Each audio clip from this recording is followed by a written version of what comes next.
À Seattle, la pluie de novembre semblait ne jamais vouloir s'arrêter. Sarah Mitchell, debout à la fenêtre de son petit studio, regardait les gouttes dévaler le long de la vitre. Derrière elle, sur le tapis usé, Lucas construisait quelque chose avec ses Legos.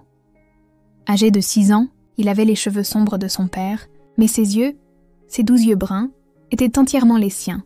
« Maman, regarde !» s'exclama Lucas en brandissant une tour penchée. « Elle est plus grande que moi !» Sarah sourit et se détourna de la fenêtre. « C'est incroyable, mon chéri, mais nous devons nous préparer. Margaret ne va pas tarder. » Le visage de Lucas s'illumina. Il adorait Margaret. Chaque jeudi, réglé comme une horloge, Margaret venait le garder pendant que Sarah travaillait de nuit à l'hôpital Seattle Memorial. Sarah était infirmière aux urgences, et son salaire de 22 $ de l'heure suffisait à peine à couvrir le loyer, la nourriture et le programme périscolaire de Lucas. Mais il s'en sortait.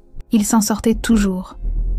Margaret ne faisait pas vraiment partie de la famille. Elle était la tante de David, techniquement l'ex-tante par alliance de Sarah, bien que ce titre lui semblât désormais vide de sens. 4 ans s'étaient écoulés depuis le divorce. 4 ans depuis que Sarah avait rassemblé tout ce qu'elle pouvait emporter et s'était enfuie avec Lucas au milieu de la nuit. On sonna à la porte. Margaret se tenait dans le couloir, son parapluie dégoulinant, ses cheveux gris coiffés en un chignon impeccable comme à son habitude. Elle avait 72 ans, mais se déplaçait avec l'agilité d'une personne de 20 ans de moins. « Sarah, ma chère. » Margaret entra et se tourna aussitôt vers Lucas. « Comment va mon garçon préféré ? » « J'ai construit une tour, Tati Margaret. Tu veux voir ? » « Bien sûr que je veux voir. » Sarah attrapa son sac d'infirmière. « Je serai de retour demain matin à 7 heures. Le dîner est dans le frigo. »« Je connais la routine, ma chère. » Le sourire de Margaret était chaleureux, mais ses yeux cachaient quelque chose que Sarah n'arrivait pas à déchiffrer. De la tristesse, peut-être. Ou de l'inquiétude. Oui, pardon. Sarah déposa un baiser sur la tête de Lucas. « Sois sage. »« Je le suis toujours. » Cette nuit-là, l'hôpital était en proie au chaos. Un accident de voiture sur l'I-5, de multiples victimes. Sarah agissait en pilote automatique. Perfusion, nettoyage de plaies, prise des constantes, réconfort des familles terrifiées. À 3 heures du matin, elle ne tenait plus que grâce au café et à sa détermination. Pendant une brève accalmie, elle consulta son téléphone. Un appel manqué de Margaret à 23h47. Pas de message vocal. C'était étrange. Margaret n'appelait jamais pendant les gardes de Sarah, sauf en cas d'urgence. Mais il n'y avait ni message vocal, ni SMS. Sarah essaya de rappeler. Le téléphone sonna 6 fois avant de basculer sur la messagerie. La voix calme de Margaret. « Vous êtes bien sur le répondeur de Margaret. Veuillez laisser un message. » Sarah raccrocha. Elle essaierait de nouveau pendant sa pause. À 4 heures du matin, son téléphone vibra. Un SMS d'un numéro inconnu. « Sarah, c'est Margaret. N'appelle pas ce numéro. J'utilise le téléphone d'une amie. Il est arrivé quelque chose. Lucas est en sécurité avec moi. Ne rentre pas à la maison. Je t'expliquerai tout bientôt. S'il te plaît, fais-moi confiance. » Le cœur de Sarah s'arrêta. Ses mains tremblaient si fort qu'elle faillit laisser tomber le téléphone. Elle relut le message. Encore et encore. Lucas est en sécurité avec moi. Ne rentre pas à la maison. Qu'est-ce que cela signifiait? Que s'était-il passé? Elle courut vers le poste de la superviseure. Je dois partir. Urgence familiale. La superviseure jeta un regard au chaos organisé des urgences. Sarah, nous sommes débordés. Mon fils. La voix de Sarah se brisa. Il est arrivé quelque chose à mon fils. L'expression de la superviseure changea. Va-t'en. Pars maintenant. Sarah ne se souvenait pas d'être montée dans sa voiture, ni du trajet à travers les rues sombres et détrempées. Elle appela le numéro habituel de Margaret 7 fois. Messagerie. Elle appela le numéro inconnu du SMS. Pas de réponse. 20 minutes plus tard, elle se gara devant son immeuble. Tout semblait normal. Les lumières de son appartement étaient éteintes. Pas de voiture de police, pas d'ambulance. Mais Margaret lui avait dit de ne pas rentrer. Pourquoi? Sarah se gara de l'autre côté de la rue, le moteur tournant, et observa son immeuble. 5 minutes passèrent. 10, rien ne bougeait. Était-elle paranoïaque? Son téléphone sonna. Le numéro inconnu. Margaret? Sarah, écoute-moi attentivement. La voix de Margaret était pressante, basse. Y a-t-il quelqu'un près de toi? Es-tu en sécurité? Je suis dans ma voiture, devant mon appartement. Qu'est-ce qui se passe? Où est Lucas? Lucas est avec moi. Il dort en ce moment. Il est en sécurité, je te le promets. Où êtes-vous? J'arrive tout de suite. Non, pas encore. Sarah, je dois te dire quelque chose. Quelque chose que j'aurais dû te dire il y a des années. Margaret prit une inspiration tremblante. David est à Seattle. Le monde bascula. Sarah s'agrippa au volant. « Quoi ?» ?»« Il a découvert où vous habitiez. Il est venu à ton appartement ce soir vers 22 heures. Je mettais Lucas au lit quand j'ai entendu quelqu'un essayer de déverrouiller la porte. Ta porte. Comment aurait-il pu avoir une clé ? Je ne sais pas, mais il en avait une. Ou un passe-partout. La poignée tournait. J'ai attrapé Lucas, je suis sortie par l'escalier de secours avec lui, et j'ai couru. Nous sommes dans un hôtel à Bellevue maintenant. Il n'est pas au courant de cet endroit. » Sarah ne pouvait plus respirer. « Tu es sûre que c'était David ? Je l'ai vu à travers le Judas. C'était lui. 4 ans. Elle avait fui si loin. » Avait repris son nom de jeune fille, Mitchell. S'était assuré que les papiers du divorce restent confidentiels. N'avait jamais rien publié en ligne. Comment les avait-il retrouvés ? Sarah, il y a autre chose. La voix de Margaret tremblait. Je t'ai menti. Pendant ton divorce. J'ai témoigné que David était un bon père, que tu exagérais ses problèmes de colère. Sarah s'en souvenait. L'audience pour la garde. Margaret s'était assise dans cette salle d'audience et avait calmement dit au juge que David n'avait jamais fait preuve de violence, que Sarah était mélodramatique, que Lucas serait mieux avec une garde partagée. Je me souviens, dit froidement Sarah. J'ai menti. Je savais ce qu'il était. Je le savais parce que... La voix de Margaret se brisa, parce qu'il l'a appris de son père. Mon frère. J'ai vu mon frère terroriser sa femme pendant 30 ans. Je l'ai vu détruire la mère de David, jusqu'à ce qu'il ne lui reste plus rien. Et je n'ai rien dit, rien fait. Je me disais que c'était leurs affaires, leur famille. Quand David a commencé à montrer les mêmes schémas avec toi, j'ai de nouveau détourné le regard. Je me suis convaincue que tu t'en sortirais, qu'il avait juste besoin de temps pour mûrir. Sarah pleurait maintenant, silencieusement, les larmes coulant sur son visage. À l'audience pour la garde, David m'a menacée. Il a dit que si je ne témoignais pas en sa faveur, il s'assurerait que je ne revois plus jamais Lucas.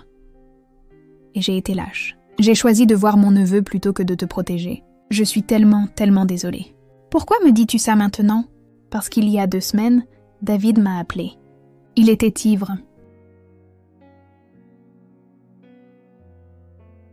Absolument. La meilleure famille est celle que l'on choisit. 3 mois passèrent, puis 6. Sarah et Lucas se construisirent une vie à Boston. De nouveaux amis, de nouvelles routines, de nouveaux souvenirs. La peur s'estompa lentement. Un dimanche matin, Sarah emmena Lucas dans un parc. Ils donnèrent à manger aux canards près d'un étang. Lucas courait devant, riant, jetant des miettes de pain. Le téléphone de Sarah vibra. Un message de l'agent Chen. « Je voulais que vous sachiez, David a été condamné hier. 15 ans. Plusieurs chefs d'accusation. Il ne sera pas éligible à la libération conditionnelle. Vous êtes en sécurité maintenant. Vraiment en sécurité. » Sarah s'assit sur un banc, des larmes coulant sur son visage. En sécurité. Après 4 ans de fuite, de regard par-dessus son épaule, de vie dans la peur, ils étaient enfin en sécurité. Lucas revint en courant vers elle. « Maman, pourquoi tu pleures ?»« Des larmes de joie, mon chéri. Juste des larmes de joie. On peut avoir une glace ?»« Absolument. » Ils marchèrent main dans la main vers un glacier, le soleil d'automne réchauffant leur visage. Derrière eux, une vie de peur. Devant, les possibilités. Cette nuit-là, Sarah mit Lucas au lit et se tint près de sa fenêtre, regardant l'horizon de Boston. Quelque part en Oregon, David était en prison. Quelque part au-delà de la mort, Margaret était en paix. Et ici, dans ce petit appartement, Sarah et Lucas étaient en sécurité. Ils étaient chez eux. La famille, avait appris Sarah, ne se résumait pas à ceux dont on était né. C'étaient ceux qui choisissaient de se tenir à vos côtés lorsque le monde s'effondrait. C'étaient ceux qui risquaient tout pour vous protéger. C'était une question de rédemption, de pardon et d'un amour qui transcendait les liens du sang. Margaret lui avait appris cela. À la toute fin, une vieille femme qui avait passé sa vie dans la peur avait trouvé le courage. Et Sarah passerait le reste de sa vie à honorer ce courage, en vivant, en aimant, en apprenant à son fils que la famille, elle était un choix, pas une chaîne. Alors qu'elle se glissait dans son lit, Sarah murmura dans l'obscurité « Merci Margaret, pour tout !» Et quelque part, elle aimait à penser que Margaret l'avait entendue.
Je t'ai vu souffrir à cause de David, et j'ai menti pour le protéger. Mais je n'ai plus peur. Quand on a un cancer qui vous ronge de l'intérieur, on réalise à quel point il est stupide d'avoir peur de quoi que ce soit d'autre. L'argent est à toi, sans condition. Utilise-le pour construire une vie où David ne pourra jamais vous trouver. Élève Lucas pour qu'il devienne le genre d'homme que David n'a jamais été. Apprends-lui que la famille, ce n'est pas une question de sang, c'est une question de qui est là quand tout s'effondre. Je t'ai abandonné auparavant, je ne le ferai plus. Si David vient me chercher pour obtenir des informations, il n'obtiendra rien. Je te le promets. Avec amour et regret, Margaret Sarah essuya ses larmes. Tu penses qu'il s'en prendra à toi? Probablement. Quand tu ne te présenteras pas à Pike Place, quand il réalisera que tu es parti, il viendra me voir. Alors viens avec nous, fuis avec nous. Margaret eut un sourire triste. J'ai 72 ans et un cancer en phase 4. Je vous ralentirai. De plus, je peux vous faire gagner du temps. Je lui dirai que vous êtes parti au Canada. Ça l'enverra vers le nord pendant que vous irez vers l'est. Margaret, c'est ce que je veux. Laisse-moi faire cette seule chose courageuse. S'il te plaît. À 13h30, le téléphone de Sarah vibra de nouveau. 30 minutes. Ne m'oblige pas à venir te chercher. Margaret se leva. Vous devez partir. Maintenant. Il y a une agence de location de voitures à 2 rues d'ici. Loue une voiture sous ton nom de jeune fille. Conduis jusqu'à Portland. Prends un vol de là-bas. N'utilise pas les aéroports de Seattle. Ils pourraient les surveiller. Margaret, et si... Ça ira. Maintenant va. Lucas a besoin de sa mère. Sarah serra Margaret dans une étreinte farouche. Merci, pour tout. Prends soin de lui. Elles partirent par l'entrée de service de l'hôtel. Sarah tenait fermement la main de Lucas en marchant vers l'agence de location. Une Honda Civic bleue. Anonyme. Parfait. Ils prirent la route vers le sud, en direction de Portland. Lucas s'endormit sur la banquette arrière. Le téléphone de Sarah sonna. Margaret. Sarah. Il était au café. La police a essayé de l'arrêter, mais il s'est enfui. Ils le cherchent maintenant. Mais je voulais que tu le saches. Sois prudente. Es-tu en sécurité? Je suis au poste de police pour faire une déposition. Ça ira. Va. Vis ta vie. L'appel prit fin. Ils roulèrent sous la pluie et un ciel gris. À une aire de repos près d'Olympia, Sarah acheta un téléphone prépayé. Elle envoya un SMS au numéro de l'ami de Margaret, celui du premier message. « Nous sommes en sécurité. Merci. » Aucune réponse ne vint. Ils atteignirent Portland vers 17h. Sarah réserva 2 vols pour Boston, sous son nom de jeune fille, Sarah Chen. Lucas pensait que tout cela était une grande aventure. À l'aéroport, en attendant d'embarquer, le nouveau téléphone de Sarah sonna. Numéro inconnu. Contre toute attente, elle répondit. Sarah. C'était Margaret, mais sa voix était étrange, tendue. Margaret, est-ce que ça va? Je suis vraiment désolée. Il m'a forcé à appeler. Il est là. Un bruit de fracas en arrière-plan. Margaret Haleta. Puis une nouvelle voix. Sarah, c'est moi. David, le sang de Sarah se glaça. Qu'as-tu fait? Rien pour l'instant. Mais ça dépend de toi. Tu as pris mon fils. Je veux le récupérer. Tu n'es pas un père, tu es un monstre. C'est l'hôpital qui se moque de la charité venant de la femme qui a enlevé mon enfant. Sa voix était calme. Trop calme. Voici ce qui va se passer. Tu vas me dire où tu es. Tu vas m'amener Lucas. Et ensuite, nous aurons tous une conversation sur l'avenir. Je préférerais mourir. Ça peut s'arranger, mais peut-être que la vieille Margaret mourra d'abord. Peut-être que je te ferai écouter pendant qu'elle... N'ose même pas... Alors dis-moi où tu es. Sarah regarda Lucas, qui jouait sur sa tablette, innocent et inconscient. Elle pensa à Margaret, qui avait finalement trouvé le courage dans ces derniers jours, qui avait choisi de les protéger plutôt que de se protéger elle-même. Non. À Sarah. Tu veux lui faire du mal? Vas-y, mais tu n'auras pas mon fils. Je fuirai pour toujours. Je disparaîtrai si complètement que tu ne nous retrouveras jamais. Et quand la police t'attrapera, et elle le fera, tu iras en prison pour le reste de ta misérable vie. Elle raccrocha, les mains tremblantes, en larmes. Immédiatement, elle appela le 911, leur donna l'adresse de Margaret, expliqua tout. Ils promirent d'envoyer des unités immédiatement. Le téléphone sonna de nouveau. David. Elle ne répondit pas.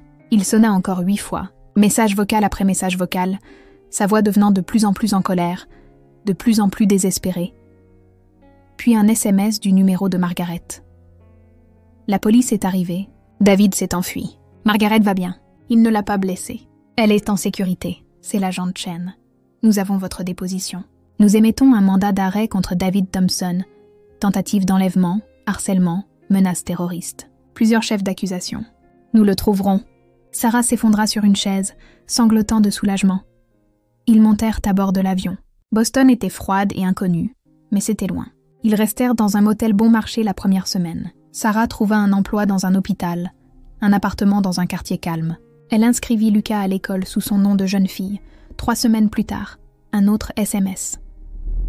Sarah, c'est Margaret. J'utilise un nouveau téléphone. David a été arrêté en Oregon en essayant de passer au Canada. Plusieurs chefs d'accusation. Il ne sortira pas. Je voulais que tu saches que tu es en sécurité. Merci, pour tout. Comment va Lucas? Il va bien, heureux. Il commence à se faire des amis. Bien, c'est bien. Écoute, il ne me reste plus beaucoup de temps. Les médecins disent des semaines, peut-être un mois. Mais je devais te le dire. Tu es une mère incroyable. Lucas a de la chance de t'avoir, et je suis désolée. Pour tout. Je te pardonne. Il y eut une longue pause. Merci. Ça représente plus que tu ne peux l'imaginer. 6 semaines plus tard, Sarah reçut une lettre. Margaret était décédée. Paisiblement, en soins palliatifs, entourée d'infirmières. Elle avait légué toute sa succession à Lucas. 100 000 $ supplémentaires dans un fonds en fiducie pour son éducation. Dans l'enveloppe se trouvait une autre lettre. Sarah, si tu lis ceci, je suis partie. J'espère t'avoir fait gagner assez de temps. J'espère que Lucas est en sécurité et heureux. J'ai passé ma vie à avoir peur, et cela m'a coûté tout ce qui comptait. Ne fais pas la même erreur que moi. Vise bruyamment. Aime farouchement. Apprends à Lucas que la famille, ce n'est pas ceux dont on est, c'est ceux qui se tiennent à tes côtés quand tout s'effondre. Tu m'as montré plus de grâce et de pardon que je n'en ai jamais mérité. Merci d'avoir permis à une vieille lâche de trouver la rédemption à la fin. Dis à Lucas que sa tati Margaret l'aimait beaucoup. Toujours, Margaret Sarah lut la lettre à Lucas ce soir-là. Il ne comprit pas tout, mais il pleura un peu. Tati Margaret me manque. À moi aussi, mon chéri. C'était la famille? Sarah le serra contre elle. Oui, c'était la famille. Il a dit qu'il n'avait jamais cessé de te chercher, qu'il t'avait enfin trouvé, qu'il allait reprendre Lucas. Elle m'a enlevé mon fils, a-t-il dit. Je vais le reprendre. Sarah, je ne peux plus être lâche. Je ne le serai plus. Quoi qu'il arrive, je protégerai ce petit garçon. Sarah appuya son front contre le volant. As-tu appelé la police? Oui, ils le cherchent. Mais ils ont besoin de preuves pour l'arrêter. Effraction, ont-ils dit, s'il était vraiment entré. Mais je me suis enfuie avant. Ils traitent ça comme une activité suspecte. Pas assez pour une arrestation. Donc il est juste là, dehors? Oui. Sarah leva les yeux vers son appartement sombre. Était-il à l'intérieur en ce moment? En train d'attendre? Envoie-moi l'adresse de l'hôtel. J'arrive. Sarah, tu es sûre? Et s'il te suivait? Il ne le fera pas. Je serai prudente. Margaret envoya l'adresse par SMS. Sarah se mit à conduire, vérifiant constamment son rétroviseur. Chaque voiture derrière elle était une menace. Chaque ombre un danger. L'hôtel était un modeste Comfort Inn, près du quartier commerçant de Bellevue, chambre 237. Sarah frappa doucement. La porte s'ouvrit immédiatement. Margaret se tenait là, paraissant 10 ans de plus qu'il y a 7 heures. Où est-il? Il dort, dans le lit. Sarah passa devant elle. Lucas était blotti sous les couvertures, sa petite poitrine se soulevant et s'abaissant paisiblement. Il n'avait aucune idée de ce qui se passait, que son père, un homme dont il se souvenait à peine, les traquait. Sarah s'assit au bord du lit, lui caressant les cheveux. Margaret se tenait dans l'encadrement de la porte. « Je n'attends pas ton pardon, » dit doucement Margaret. « Je sais ce que j'ai fait. Je sais ce que je suis. Mais je veux que tu saches. Je mourrai avant de laisser David faire du mal à cet enfant. » Sarah ne se retourna pas. « Pourquoi maintenant? Pourquoi nous protéger maintenant après toutes ces années? » Parce que je suis en train de mourir. La main de Sarah s'immobilisa. Elle se retourna. Les yeux de Margaret étaient humides. « Cancer du pancréas. Stade 4. Ils m'ont donné 6 mois. C'était il y a 4 mois. » Margaret. Je n'ai plus le temps d'être lâche. Je dois faire une bonne chose avant de partir. Une seule bonne chose pour rattraper une vie passée à détourner le regard. Margaret entra dans la pièce. J'ai de l'argent de côté. 50 000 $. C'est à toi. Prends Lucas et fuis. Va quelque part où David ne pourra pas vous trouver. Changez encore de nom. Je lui mentirai. Je lui dirai que tu es parti au Canada, au Mexique, n'importe où sauf là où tu es vraiment. Je ne peux pas prendre ton argent. Si tu peux, tu le feras. C'est le moins que je te doive. Margaret s'assit lourdement dans le fauteuil près de la fenêtre. J'ai écrit une lettre, une confession complète. Tout ce que David t'a fait et dont j'ai été témoin sans rien dire. Tout ce que son père a fait, tout ce que je savais et que j'ai tu. Elle est notariée, datée.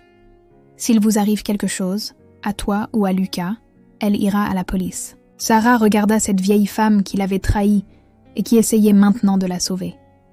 Pourquoi as-tu témoigné contre moi? Vraiment? Margaret regarda ses mains. Parce que j'avais terriblement peur d'être seule. David était tout ce qui me restait de mon frère. S'il me coupait les ponts, je n'aurais plus personne. J'ai choisi mon confort plutôt que ta sécurité. Et je me suis détestée pour ça chaque jour depuis. Lucas s'agita dans le lit, marmonnant quelque chose dans son sommeil. Les deux femmes se figèrent jusqu'à ce qu'il se calme à nouveau. David m'a appelé hier, continua Margaret. Il m'a demandé où tu travaillais. Je lui ai dit que je ne savais pas. Il a dit « Tu mens, vieille femme. Dis-le-moi ou je te forcerai à le faire. » Il allait me faire du mal pour t'atteindre. C'est là que j'ai su. Il a complètement perdu la tête. Le peu d'humanité qui lui restait est mort. Lui as-tu dit quelque chose? Non. Mais maintenant, il connaît ton appartement. Il découvrira où tu travailles. Où Lucas va à l'école. Nous n'avons pas beaucoup de temps. Le téléphone de Sarah vibra. Un SMS d'un numéro qu'elle ne reconnaissait pas. Sarah, je sais que tu lis ce message. Je sais que Margaret a pris mon fils. Amène-le-moi et je vous laisserai partir toutes les deux. Sinon, ça finira mal pour tout le monde. Tu as 24 heures. J'attendrai au café où nous avons eu notre premier rendez-vous. Tu te souviens? Pike Place Market. Demain à 14 heures. Juste toi, moi et Lucas. Nous parlerons comme des adultes. Sarah montra le SMS à Margaret. Il est fou s'il pense que tu vas tomber dans ce piège. Il est fou, tout court. Sarah se leva, faisant les 100 pas. Il pense vraiment que je lui amènerai Lucas? Pourquoi faire? Le lui livrer? Le laisser prendre notre fils? Appelle la police. Montre-leur ça. C'est une menace. Sarah appela le 911 et signala le SMS menaçant. Un officier dit qu'ils enverraient quelqu'un à l'hôtel pour prendre une déposition. En attendant, restez à l'intérieur. Gardez les portes verrouillées. Lucas se réveilla vers 7 heures du matin, désorienté par la chambre d'hôtel. « Maman, pourquoi on est là? Où est notre appartement ?»